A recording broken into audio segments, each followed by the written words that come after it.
Monologue for Shut-Ins, number 417. Hey, I'm feeling like a Russian oligarch these days. Yeah, maybe that's because my wife has been issuing sanctions on me for years. Yeah, sanctions. And trust me, sanctions are much worse than mandates. But fortunately, they're not as bad as total lockdowns. That, for all I know, that's coming. A dog in North Carolina was abandoned at a shelter because its owners decided the dog was gay. Fortunately, now the dog was then adopted by an openly gay couple, so the story has a happy ending. But it brings up the whole notion of whether dogs are capable of choosing their sexual preferences. And also, how would you know if your dog was gay or not? Yeah, well, here are a few hints, okay? When he humps your leg, he always leaves a note.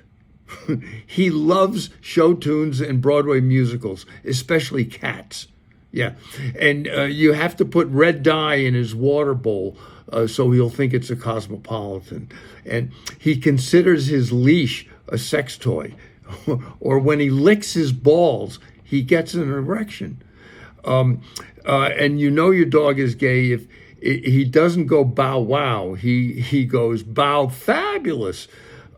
He insists his coat is just a fake fur.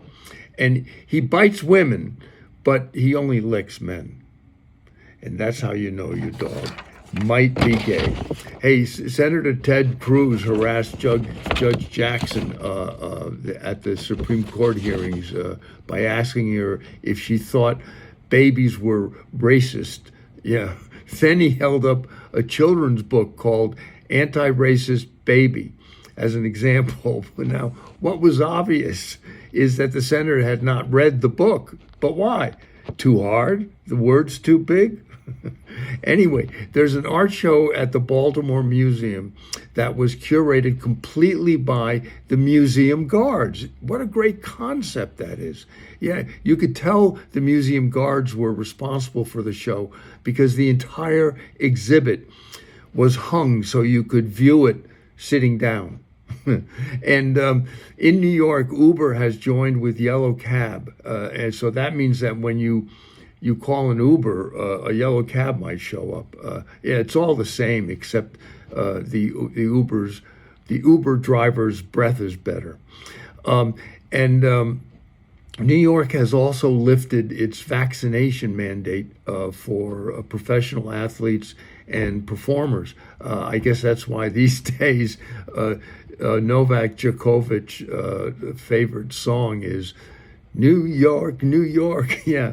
And in Miami Beach, the mayor there has imposed a curfew in an attempt to cut down on the spring break shootings. Yeah, I don't know, but between daylight savings and a night curfew, doesn't that just make it a whole lot easier to aim? And that is Monologue for Shut-Ins number 417.